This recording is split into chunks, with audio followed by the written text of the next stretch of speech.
signed by the magistrate in the name of M. Pretorius. Who is that person? That would be me, myself.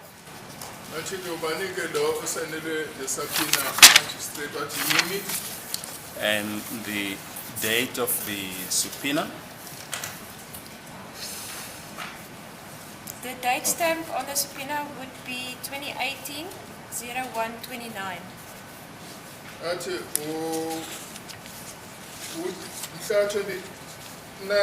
January 2018.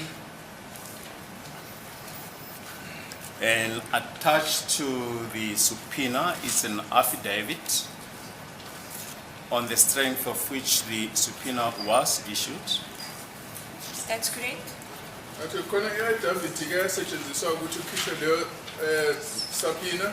you look on it's page 3, reference is made to M. Pretorius. Who is that person? That would be myself. Thank you.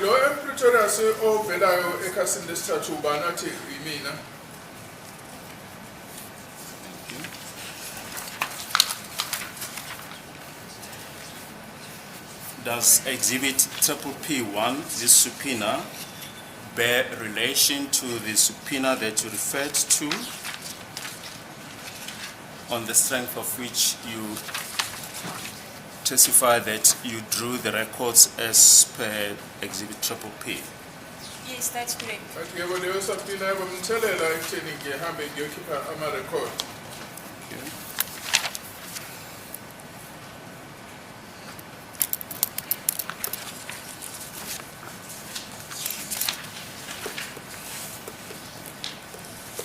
And if you can maybe just put the registration number of the vehicle as appears on paragraph 6 on page 3 of Exhibit P1.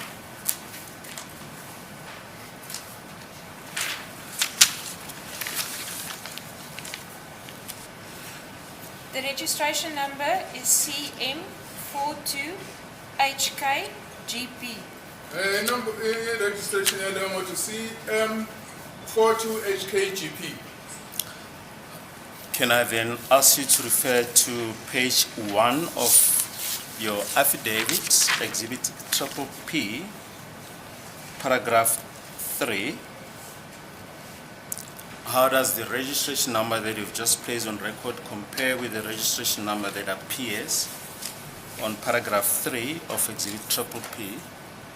It's the same registration number, CM42HKGP. The registration number echo exhibit PPP or CM42HKGP. Ziafana na le la kabule le ngodin sadu niwa.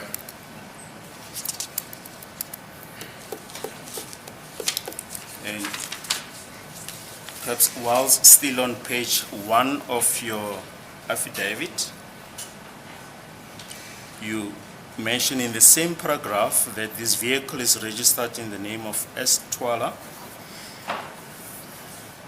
That's correct. I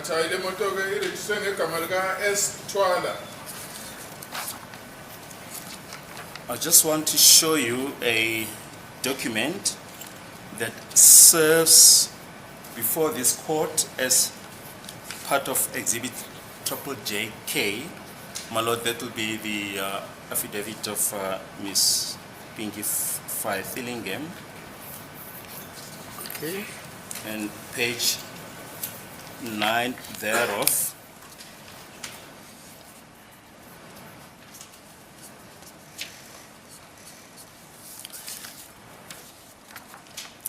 It shows a certain cell phone number that has already been placed in record. Just read that cell phone number on record. The cell phone number will be 276080400436. Bese sihamba i-cellphone number ibonakala-ke ekhasini eliphuma encwadini lethu uMiss Vayithile Ngemla enkantolo is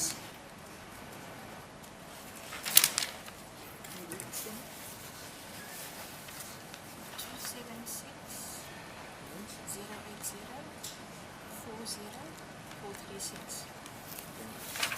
number ke leyo ithiwa 276-08040436. And that document triple J in brackets 1 shows the name of the person in whose name that cell phone is Ricard. Can you just put that on record, the name of the person? First name is Selo and then surname will be Twala. Bathi la igama ke lomuntu ebhaliswe ngayo le foni uSilo wakathwala. And just below that, the physical address of the registered owner appears, or the person in whose name the cell phone is Ricard appears. Is that correct? That's correct. The physical address will be number 4, Heidelberg Road, extension 6, Glen Vista, extension 2, Johannesburg.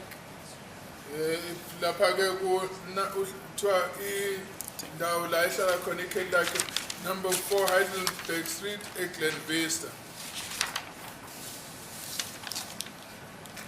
And then just to come back to your affidavit, exhibit triple P, on page 1 of the report, the tracker report.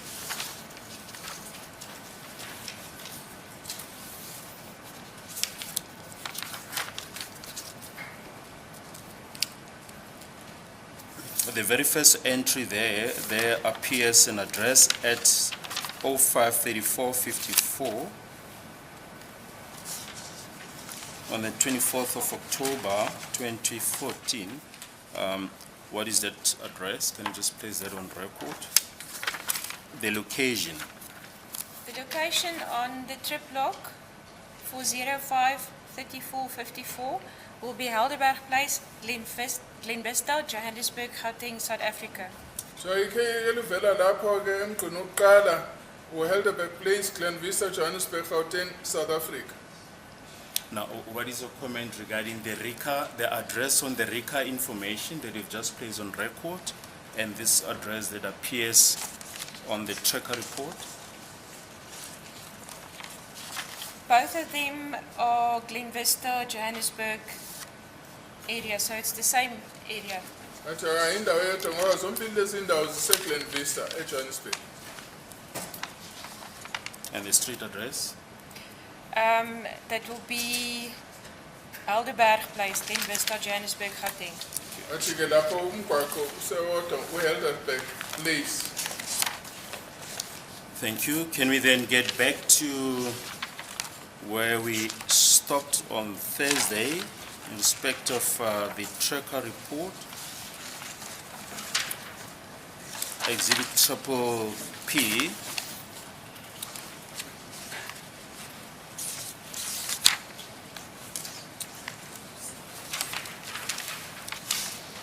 In light of the fact that Mr. Mgumi, one of our colleagues took ill, perhaps we should just start at his request. On page 45 of exhibit triple P,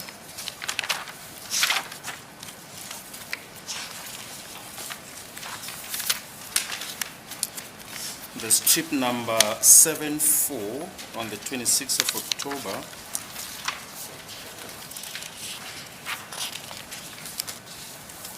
If I can then just ask you to turn the page over to page 46.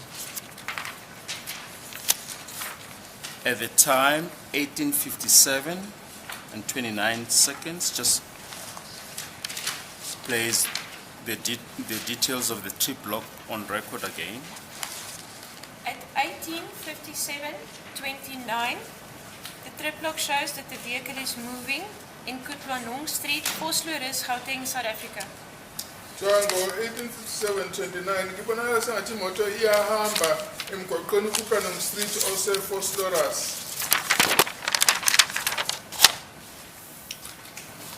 I just want to show you a document which says as Exhibit O in brackets 1. There's the affidavit of Lieutenant Colonel Steyn,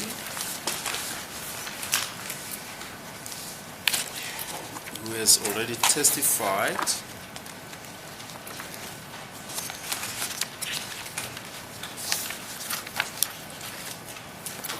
and these are the downloads of the cell phone number that you've just placed on record, page 44. Page 44. That will be page 44 of Exhibit O in bracket 1. Just read that, place that portion that that starts with download in the middle of the sentence. Download summary of cell phone 276080400436 Longway Twala. Remember plus 2 hours. Thank you. Chakelana-ke ufingwa ukudownloada okwenzeka eselfonini u-06080404436 ulongwe Twala. Kuthiwa-ke khumbula bese kuthiwa-ke 2 hours. If I can then ask you to turn to page 46 of the same exhibit, triple O in brackets 1. The very last entry there, a message from this number that you've just placed on record was sent to a number 074-676-6669. At the bottom of that page, in the column, there's a date. Just put the date on record. The date will be 2014-10-26. Kuthiwa lapha usuku oluvelayo lapha umhla ka-26 enyangeni ka-October 2014. And just place the time on record as well. The time will be 04:57:36. Isikhathi-ke u-04:57:36. If you add the 2 hours, as you've just placed on record in terms of page 44, what will then the time be? The time will be 06:57:36. Bathe uma sinezela-ke amahawu amabili isikhathi kuzo-06:57:36 kwemizuzwana.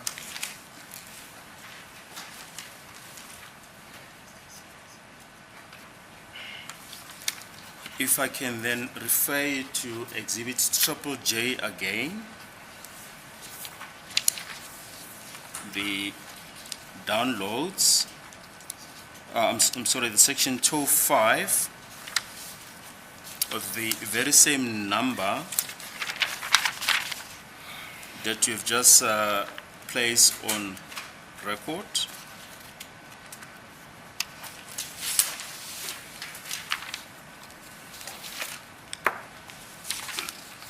If you can place the cell phone number and the time as well, the first entry that has been highlighted with an asterisk. The cell phone number will be 276080404436. Yes, and the Number go 276080404436. and the date. The date will be 26 October 2014, Suku ke mhla 26 October 2014. and the time. The time will be 18:57:35. Isikhathi ke u-18:57:35. The other party, the cell phone number of the other party.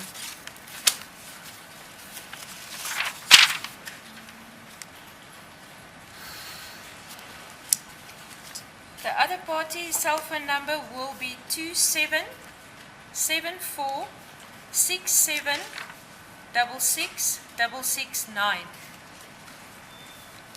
Manje ke lenye ke inamba akuxhunyana nayo u-074 676 6669. Can we then get back to the trip log?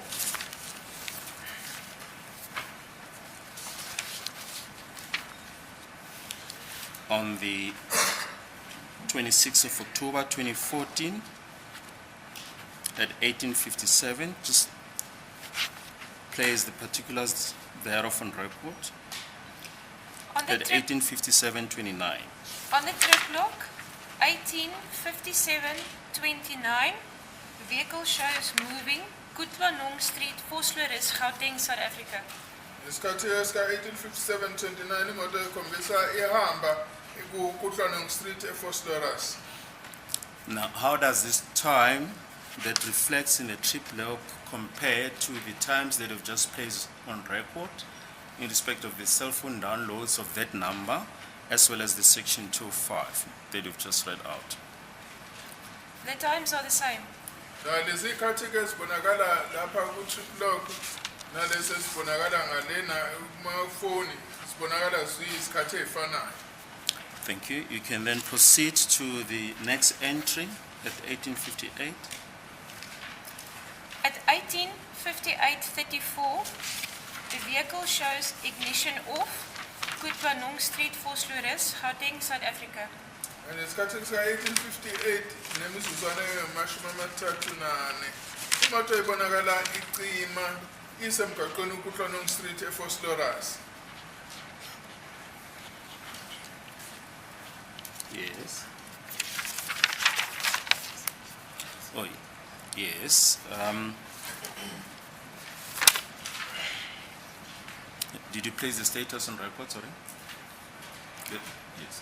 Yes, the vehicle shows ignition Ignition off off, yeah. at 18:58:34, Kutlanong Street, Vosloorus, Gauteng. Imoto ikhombisa icima ngo-18:58:34 isemgaqweni uKutlanong Street eFosloras eGauteng. Now, if we can just go back to Exhibit 01, the downloads of the cell phone that we just referred to at 18:57, can you just place the SMS that was sent to that number that you've placed on record, 074-676-6669. The message should appear just next to the date and the time that you've placed on record. The message says, "I'm outside." Umlayezo lapha ke oya kule number 074-676-6669 uthi ke ngingaphandle.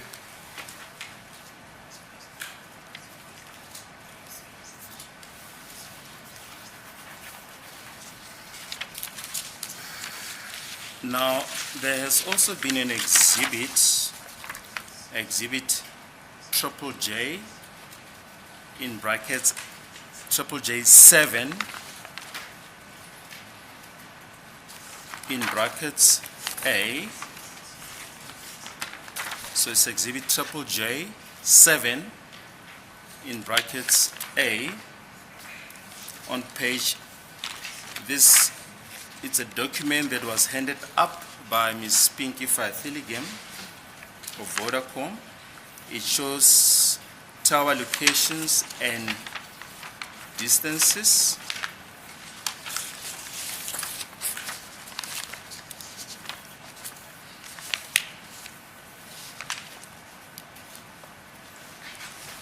If I can just ask you to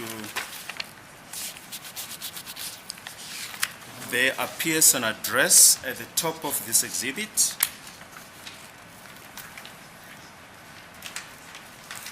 Just next to sites, there appears an address. Just put that address on record right at the top.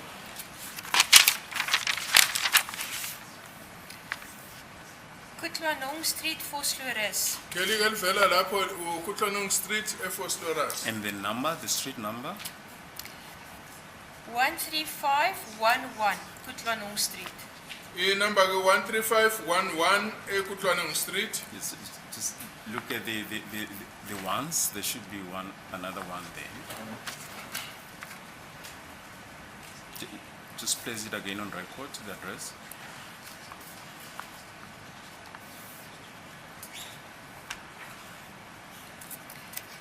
Physical address of site will be 1816 Ramoklo Street, Spruitview. No, the address that you've just read into the record, just read the details again in the report. Okay, Kutwanong Street, yes. that will be 13511 Kutwanong Street, Vosloorus. Thank you.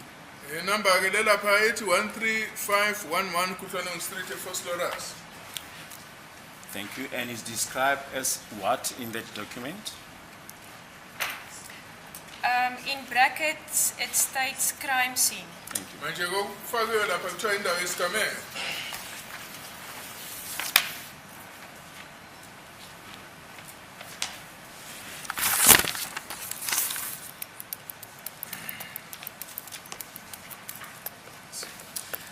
Thank you.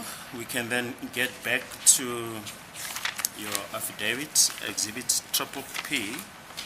You had just placed a trip lock at the time 18:58 and 34 seconds.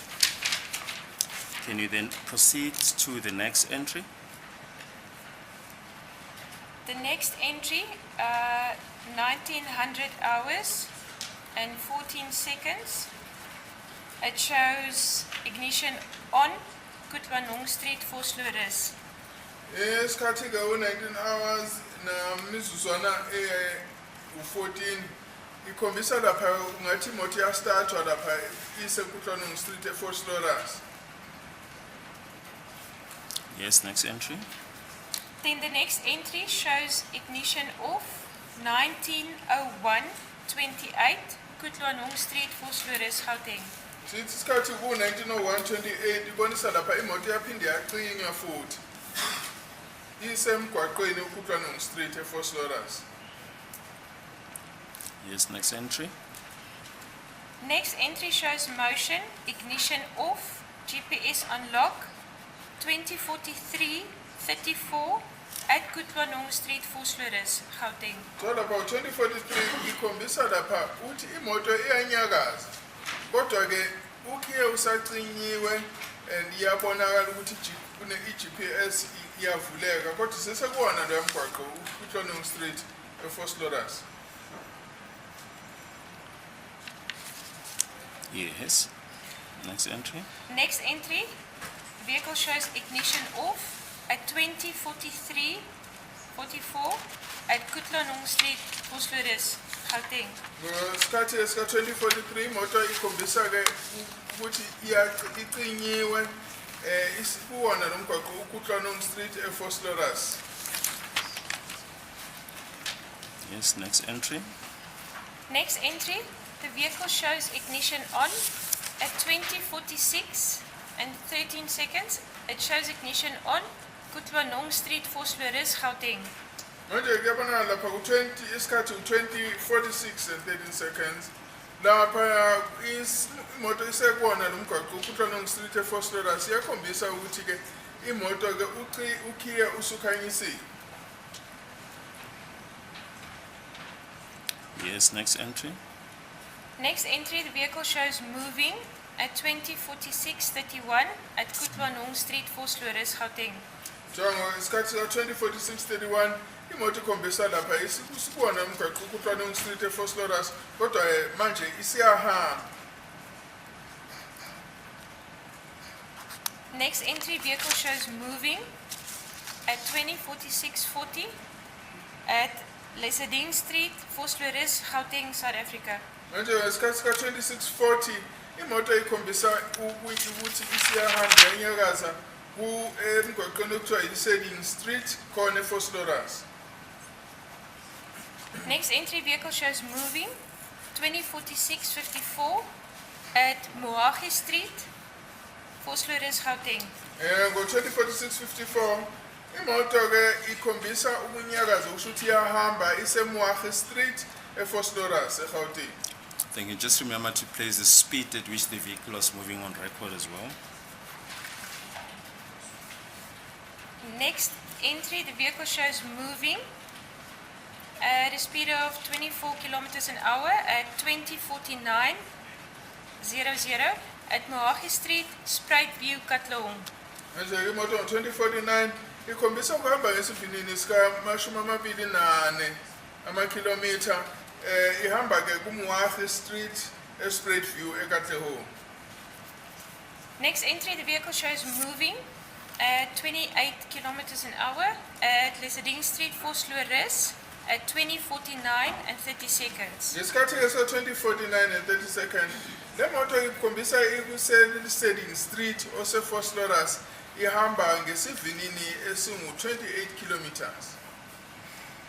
Next entry, the vehicle shows moving at 24 kilometers an hour at 2049 and 41 seconds at Kutwanong Street, Vosloorus. Lapho ku-2049 nemizuzwana engu-41 imoto ikhombisa ikulo mgwaqo uKutwanong Street eVosloorus ihamba ngesivinini esiwu-24 kilometers per hour khona lapha eVosloorus. In other words, the vehicle returns to that original address that you placed on record earlier on at 1857. That's correct. So imoto ibonakala ibuyela kuleli khele elikhulunywa ngalo ngalesi sikhathi sika-1857 eKutwanong Street. Yes, next entry. Next entry, vehicle is moving 26 kilometers an hour at 2051-50 at Kutwanong Street, Vosloorus. Imoto-ke ibonakala ihamba ngesivinini esiwu-26 kilometers per hour ngesikhathi sika-2051 and 50 seconds isekuwona nomgwaqo uKutwanong Street. Yes.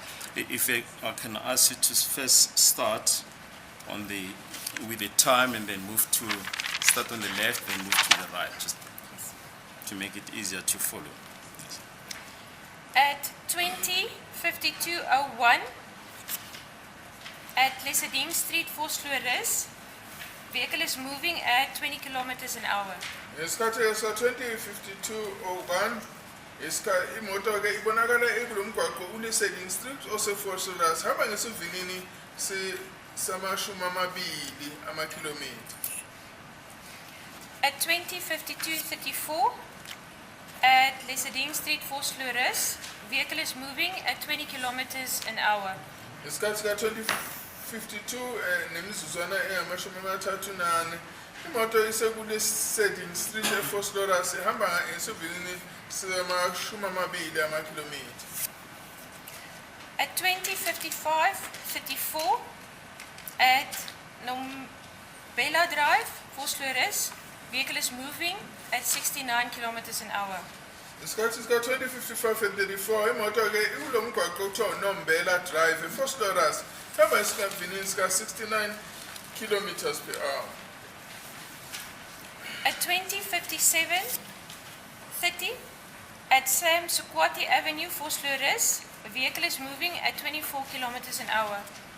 Ngesikhathi sika-2057-30 imoto ibonakala ihamba ngomgwaqo uSamsukwati Avenue eVosloorus hamba ngesivinini-ke sika-24 kilometers. At 2057-33 at Sam Sukwati Avenue, Vosloorus, vehicle is moving at 13 kilometers an hour. So-ke ngesikhathi sika-2057-33 kwemizuzwana imoto isekuwona lo mgwaqo uSamsukwati Avenue eVosloorus ihamba ngesivinini sika-13 kilometers, 13. At 205750 at Sam Sequati Avenue, Vosloorus, vehicle shows moving at 15 kilometers an hour. So isikhathi esika 2057 50 imoto esekuwona lomgwaqo uSam Sequati Avenue Vosloorus ihamba ngesivinini esingu 15 kilometers per hour. At 205802 at Sam Sequati Avenue, Vosloorus, Gauteng, the vehicle shows ignition off. Isikhathi ke esika 2058 nemizuzwana emibili imoto ikuwona lomgwaqo uSam Sequati Avenue eVosloorus kodwa ke ikhombisa lapha ke ukhiye usicinyiwe. I just want to show you an extract of the section 205 of the cell phone number that I've just placed on record earlier on. Is page Malot, page 4632 of exhibit triple J1.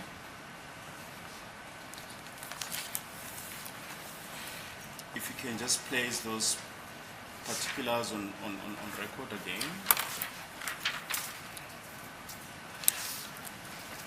There the asterisk. The number will be 27608040436. Number ke lapha 27608040436. The date shows 26 October 24 and the time will be 20:59:25. 26 October 2014 and the time is 20:59:25. Usuku lapha ngomhla ka 26 October 2014 isikhathi 20:59:25. And then under cell name it gives 3G Clinics Vosloorus. Manje ke ithawa ukusetshenziswa lapha inika i3G Clinics eVosloorus. Thank you. If I can then refer you back to exhibit triple J7 in brackets A. The address of the different towers are reflected.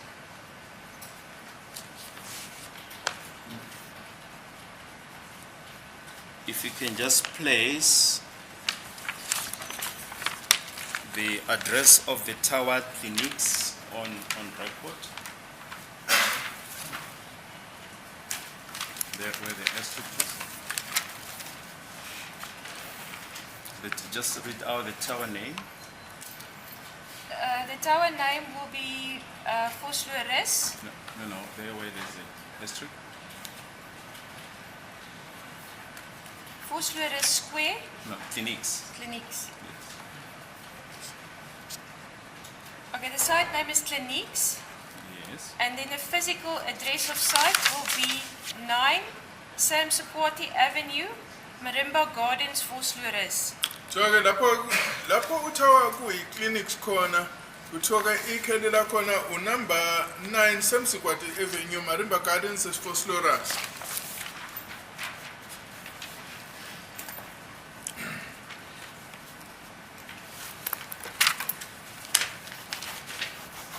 Thank you. You can then proceed. So this address, Sam Sequati Avenue, that is where the tower clinics is located. Would that be correct? That's correct. So ke ithawa lena ikhona lapha kuleya mgwaqo uSam Sequati Street. Yes, you can place the next entry on record. At 21:04:09 at Sam Sequati Avenue, the vehicle shows motion, ignition off. So isikhathi ka 29:04:09 imoto ke isekhona lomgwaqo uSam Sequati Avenue eVosloorus imoto ke ikhombisa ukunyakaza kodwa ke isacinyiwe.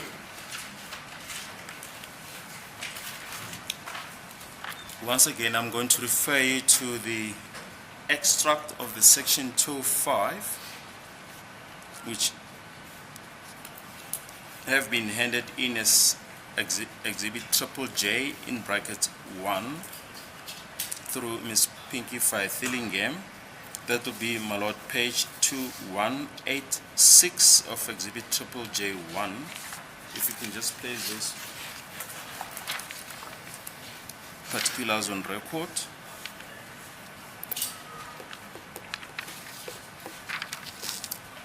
Just the cell phone number, the second asterisk, the cell phone number, as well as the date and time and the tower name. The cell phone number will be 2760-804-0436. Your cell phone number is 27 608 040436. The date will be 26 October 2014. So on 26 October 2014. The time will be 21:05:37. Isikhathi ke u21:05:37. Third party, No, just place the- the cell, the And- tower name. the cell name will be 3G Clinics for Vosloorus. Itawa ke lesetshenziswa lapho i3G Clinics for Vosloorus. The time that is just placed on record, how does it compare with the time that's reflected in the trip log, the one that you've just placed on record? The time on the trip log will be 21:04:09, and then the time on the evidence will be 21:05:37. Isikhathi ke lapha ke ku-trip log u21:04:09 lapha ke kulombiko wamafoni u21:05:37. Thank you. You can then place the next entry on record. At 23:02:58 at Sam Sukwati Avenue, Vosloorus, the vehicle states ignition on, GPS unlock. So lapha isikhathi u23:58 imoto isekulomgwaqo uSamsikwati Avenue eVosloorus ikhombisa lapha imoto ikukhona istartwa kuthiwa ne-GPS ke nayo ke iyasiyavuleka. Here's the next entry. Next entry at 23:03:04 at Sam Sukwati Avenue, Vosloorus, Gauteng, the vehicle shows stopped, GPS unlock. Manje ke lapha isikhathi ka23:04 isakubona nomgwaqo uSamsikwati Avenue eVosloorus le moto ikhombisa ukuthi isimile i-GPS ke nayo ke isavulile. Next entry. Yeah, you can just proceed and put all those entries on record. At 23:03:12 at Sam Sukwati Avenue, Vosloorus, vehicle shows stopped. Isikhathi ka23:03:12 kuSamsikwati Avenue imoto ikhombisa ukuma. At 23:06:12 at Sam Sukwati Avenue, Vosloorus, vehicle shows stopped. Isikhathi ka23:06:12 kuwona umgwaqo uSamsikwati Street imoto ikhombisa ukuma. At 23:09:12 at Sam Sukwati Avenue, Vosloorus, vehicle shows stopped. Isikhathi ka23:12 kuwona umgwaqo uSamsikwati Avenue imoto ikhombisa imile. At 23:12:12 at Sam Sukwati Avenue, Vosloorus, vehicle shows stopped. Isikhathi ka23:12 imizuzwana emgwaqweni uSamsikwati Avenue eVosloorus imoto ikhombisa ukuthi imile. At 23:12:16 at Sam Sukwati Avenue, Vosloorus, vehicle shows moving at 22 kilometers an hour. Ngesikhathi esika23:12:16 seconds Lapha ke kumgwaqo Sikwati Avenue eFosloras imoto ikhombisa ukunyakaza ihamba ngesivinini esingama-22. At 23:15:16 at Nombela Drive, Vosloorus, vehicle shows moving at 50 kilometers an hour. Isikhathi sika-23:15 emgwaqweni uNombela Drive eFosloras imoto ikhombisa ukunyakaza ihamba ngesivinini esingama-50 amakhilomitha. At 23:18:16 at Nombela Drive, Vosloorus, vehicle shows moving at 33 kilometers an hour. Isikhathi ka-23:18 and 16 imoto isikuNombela Drive eFosloras ikhombisa ukuthi imoto iyahamba ngesivinini esika-33 kilometers per hour. At 23:19:38 at Mohagi Street, Vosloorus, vehicle shows moving at 24 kilometers an hour. Isikhathi 23:19 and 38 imoto ikhombisa kulo mgwaqo kuthiwa uMoagi Street eFosloras ihamba ngesivinini esi-24 kilometers per hour.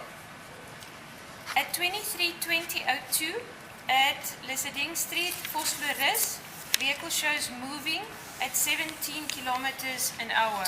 Isikhathi ke sika-23:20 nemizuzwana emibili imoto ikhombisa uLeseding Street eFosloras ihamba ke ngesivinini esi-17 kilometers 70 kilometers ngehora. At 23:22:10 at Kutlanong Street, Vosloorus, vehicle shows ignition off. Ngesikhathi ke sika-23:22 nemizuzwana eyileshumi imoto ibonakala kuKutlanong Street imile futhi ke nokhiye ucishiwe.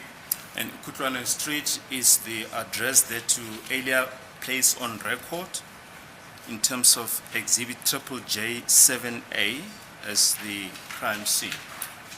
That's Is it correct. Leya ndawo ke uKutlanong Street ke isibekiwe phambi kwenkantolo ukuthi iyona ndawo la kwenzeke khona lobugebengu. Yes, we may proceed. Next entry. At 23:55:42 at Kutlanong Street, Vosloorus, vehicle shows ignition on, GPS unlock. Lapha ke ngesikhathi sika-23:55 and 42 imoto ibonakala lo mgwaqo uKutlanong Street eFosloras eGauteng isamile yona kodwa ke ukhiye ke usukhanyisiwe. At 23:55:48 at Kutlanong Street, Vosloorus, vehicle shows stopped. Ngesikhathi ka-23:55:48 wemizuzwana imoto isekubona uKutlanong Street eFosloras ikhombisa imoto imile. At 23:55:50 at Kutlanong Street, Vosloorus, vehicle shows stopped. Ngesikhathi ka-23:55 nemizuzwana eyama-50 kuwona mgwaqo uKutlanong Street eFosloras imoto ibonakala imile. At 23:55:59 at Kutlanong Street, Vosloorus, vehicle shows ignition off. Ngesikhathi ka-23:55:59 kwemizuzwana imoto ikuseKutlanong Street eFosloras lapho ke imoto ikhombisa ke ukhiye usucishiwe. At 00:17:09 at Kutlanong Street, Vosloorus, vehicle shows motion, ignition off, GPS unlock. Kwaye lapho ngesikhathi ke sika-00:17:09 lapha imoto ikuKutlanong Street eFosloras imoto ibonakala inyakaza kodwa isacinyiwe ayistartiwe. At 00:17:15 at Kutlanong Street, Vosloorus, vehicle shows ignition off. Ngesikhathi ka-17:15 kusho ukuthi 12:17 imoto kuwona umgwaqo uKutlanong Street eFosloras ikhombisa lapho ke isicishiwe. At 00:21:17 at Kutlanong Street, Vosloorus, vehicle shows motion, ignition off. lapha ngesikhathi sika-2117 kuKutwanong Street imoto eFosloras ibonakala sengathi iyanyakaza kodwa ke uKia awustatiwe. At 00:21:22 at Kutwanong Street, Vosloorus, vehicle shows ignition on. Kuthiwa ngesikhathi sika-12 eKutwanong Street eFosloras imoto ikhombisa ke ukuthi isistatiwe. It just plays the date on record. The date will be 2014-10-27. Usho ukuthi mhla 27 wenyangeni ka-October 2014. And starting with the trip number 79 at 00:17:09, what is the date? The date will be 2014-10-27. Suku lapho mhla 27 ku-October 2014.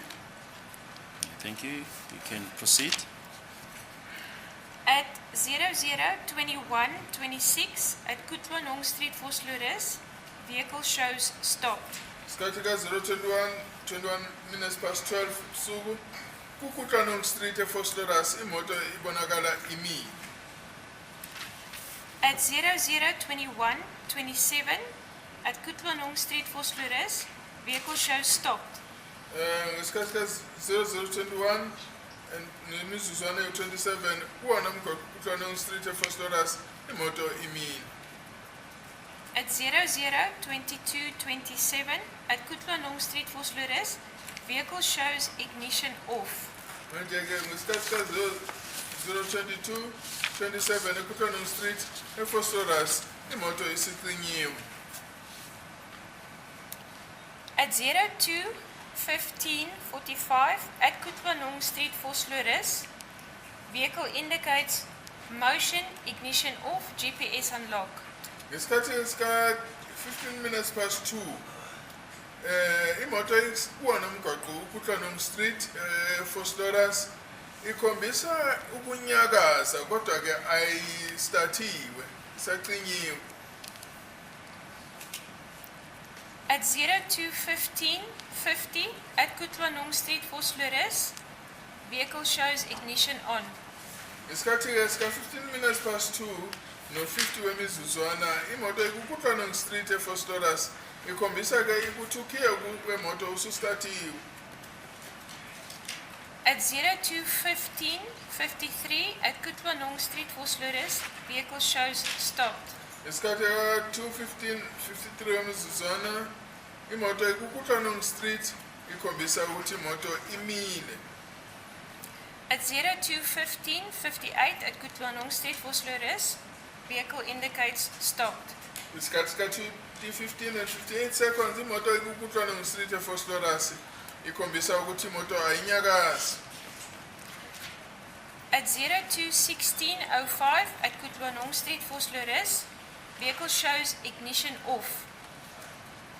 Imoto ngesikhathi sika-2016:05 imoto ikuwona umgwaqo uKutwanong Street eFosloras ikhombisa lapha ukuthi ke ukhiyeke wemoto usucinyiwe. At 02:16:52 at Kutwanong Street, Vosloorus, vehicle shows ignition on.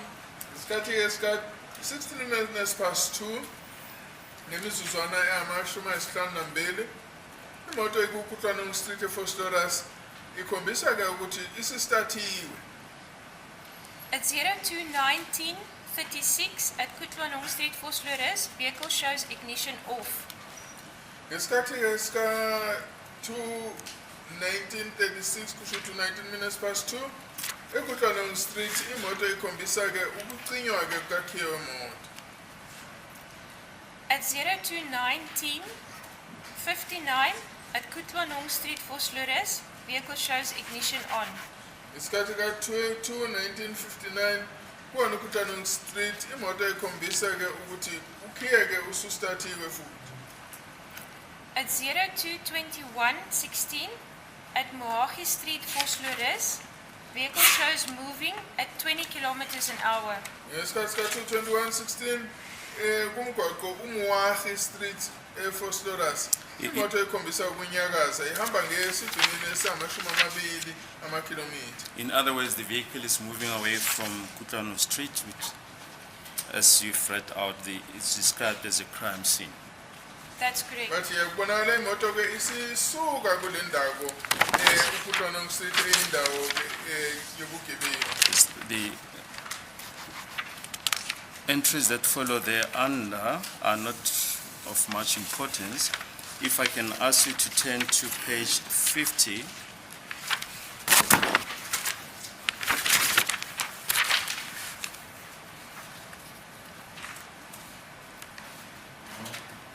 At 02:38, 11 seconds. If you can just place those entries from that time. At 02:38:11 at Grasvol Crescent, Liefde and Vrede, Johannesburg, Gauteng, vehicle shows moving. So isikhathi ke sika 2:38 imoto ilapha eGrasvol Crescent eLiefde and Vrede eGoli. Imoto ke ikhombisa ukuthi iyanyakaza hamba ngo-24 kilometers per hour. At 02:40:45 at Grasvol Crescent, Liefde and Vrede, Johannesburg, vehicle shows moving at 13 kilometers an hour. Isikhathi u-2:40 ushuthi 40 minutes past 2 imoto iseGrasvol Crescent eLiefde and Vrede eJohannesburg iyabona imoto iyakhombisa ukuthi iyanyakaza hamba ngejubane elungu 13 kilometers per hour. At 02:41:03 at Grasvol Crescent, Liefde and Vrede, Johannesburg, the vehicle shows moving 13 kilometers an hour. Yes, no, 41 minutes past 2 eGrasvol Crescent eLiefde and Vrede eJohannesburg imoto ihamba lapha nge-13 kilometers per hour. At 02:41:37 at Grasvol Crescent, Liefde and Vrede, Johannesburg, the vehicle shows ignition off. Isikhathi esika 41 minutes past 2 imizuzwana ihamashumi amathathu nesikhombisa imoto ikulapha kumgwaqo uGrasvol Crescent eLiefde and Vrede eJohannesburg imoto iyabonakala ukuthi icishiwe. I just want to show you at this stage a certification of death by Dr. Mchekwani at Butsilong Hospital, which serves as Exhibit G before this court. If you can just place the details there, starting with patient brought in by, there's a name there, just place that on record. In by name, it shows Miss K. Kumalu plus relatives. So lapha ke isigulane lesi silethwe uMiss K Khumalo na nezihlobo. And her address? Address states 55 Logans View, Grasvol. Manje ke ikheli ke lapha lithi 55 Logans View eGrasvol. Now, this Grasvol that appears on Exhibit J, how does it compare with the address Grasvol Crescent that appears on the trip log? It's the same. Athi ke lamakheli ayafana kuleli elivela lapha kuleli kheli elifakwe lawa phelezele isigulane naleli elibonakala ngelesi sikhathi kubonakala la imoto efike yamakhola. Yes, you may proceed. At 02:42:30 at Grasvol Crescent, Liefde and Vrede, Johannesburg, vehicle shows ignition on. Manje ke ngesikhathi sika 2:42:30 eGrasvol Crescent eLiefde and Vrede imoto ikhombisa ke ukhe ustart. At 02:42:31 at Grasvol Crescent, Liefde and Vrede, Johannesburg, vehicle shows ignition off. Ngesikhathi sika 02:42:31 seconds lapha eGrasvol Crescent eLiefde and Vrede imoto ke iyacinywa futhi. At 03:49:20 at Grasvol Crescent, Liefde and Vrede, Johannesburg, Vehicle shows motion, ignition off, GPS unlock. ngesikhathi ke sika 3:49:20 lapha ku-Grasville Crescent eLewiston Frede imoto ikhombisa ukunyakaza kodwa ke yona ayisakhanyisiwe ukhe usacishiwe ne-GPS ikhombisa kodwa ukuthi yona isikhanyisiwe. At 03:49:21 at Grasville Crescent, Liefden Vrede, Johannesburg, vehicle shows ignition on, GPS unlock. So ngesikhathi sika 3:49:21 e-Grasville Crescent eLewiston Frede, Johannesburg imoto ikhombisa ukuthi ukhinye wemoto usukhanyisiwe. At 03:49:23 at Grasville Crescent, Liefden Vrede, Johannesburg, vehicle shows stopped. ngesikhathi sika 3:49:23 e-Grasville Crescent eLewiston Frede, eJohannesburg imoto ikhombisa ukuthi imile. At 03:49:29 at Grasville Crescent, Liefden Vrede, Johannesburg, the vehicle shows stopped. ngesikhathi ka 3:49:29 e-Grasville Crescent eLewiston Frede, eJohannesburg imoto ikhombisa ukuthi imile. At 03:49:37 at Grasville Crescent, Liefden Vrede, Johannesburg, the vehicle shows moving at 17 kilometers an hour. ngesikhathi ke sika 3:49:37 03:49:37 umzuzwana imoto ikhona umgwaqo u-Grasville Crescent eLewiston Frede, eJohannesburg ikhombisa ukuthi imoto ihamba ngejubane lingu-17 kilometers per hour. At 03:49:39 at Grasville Crescent, Liefden Vrede, Johannesburg, the vehicle shows moving at 17 kilometers an hour. ngesikhathi sika 49 minutes past 3 nemizuzwana eyamashumi amathathu nesishiyagalolunye imoto eseku-Grasville Crescent eLewiston Frede, eJohannesburg ikhombisa ukunyakaza ehamba ke ngejubane lu-17 kilometers per hour. At 03:52:39 at Grasville Crescent, Liefden Vrede, Johannesburg, the vehicle shows stopped. ngesikhathi ke sika 03:52:39 imoto iseku-Grasville Crescent eLewiston Frede, eJohannesburg imoto ikhombisa ukuthi isimile. At 03:55:38 at Grasville Crescent, Liefden Vrede, Johannesburg, vehicle shows moving at 20 kilometers an hour. ngesikhathi esika 3:55:38 imoto isekumgwaqo lona u-Grasville Crescent eLewiston Frede, eJohannesburg ikhombisa ukunyakaza ukuhamba ijubane layo lapha u-20 kilometers per hour. In other words, the vehicle is now leaving the address Grasville Crescent. That's correct. Njeke le moto siyasuka kulo mgwaqo u-Grasville Crescent. For how long was this vehicle at that address? imoto ke lena ingabe ihlala isikhathi esingakanani ke kuleli kheli? The vehicle went ignition off at Grasville Crescent at 02:41:37. Bathi ke le moto lena ifike yacisha ngo-02:41 usho ukuthi yila ifike yacima khona ngo-02:41:37 so almost second. And then it went ignition on at 03:49:21. Manje ke istartwe futhi ke ngesikhathi sika 03:49 ne-41 wemizuzwana. So it would be just over an hour. Bonakala sengathi ke ngathi ihlale ngaphezudlwana kwehora.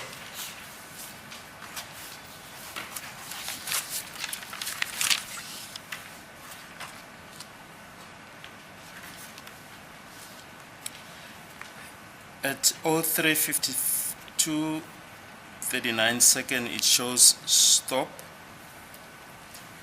When the previous status showed that the vehicle was moving, and just after that entry, where it shows stop, starts moving. What is a possible explanation for that? If it's inside of a complex, most complexes have boom gates, security officers at the entry. So it could possibly, the vehicle stopped there, so it could possibly be at the entry exit of the complex. Thola lapho incazelo echaza ukuthi yini imoto ibonakala ihamba ibuye ima ibuye ihamba ngesikhathi esifishane. Thola lapho mhlambe ngabe kukhona ke kwamanye ama-complex la kufike kubekwe amabhoom lawo enza ukuthi amise iy'moto ingabe imiswa yikona lowo. Now, the next series of entries are not really of much importance. If you can go to the entry at 040321 on the 27th of October 2014.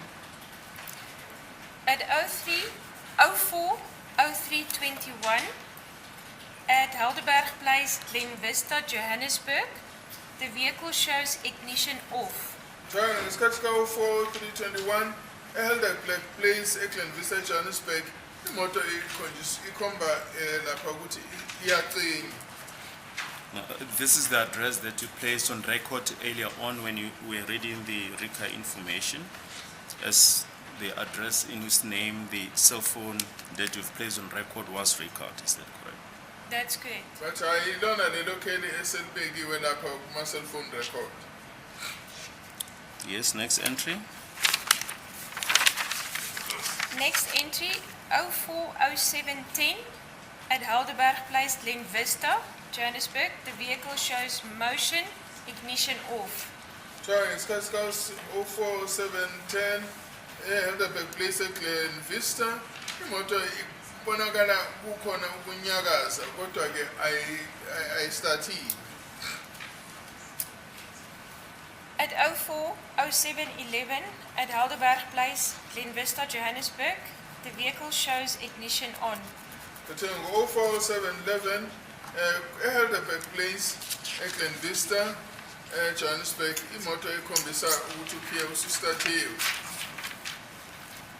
At 040728 at Helderberg Place, Glen Vista, Johannesburg, the vehicle shows ignition off. Isikhathi ka-0728 khona eHelderberg Place eGlen Vista imoto ikhombisa ukuthi icinyiwe.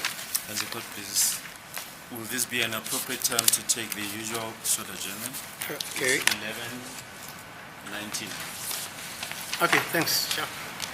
15 minutes, we'll be back. All right.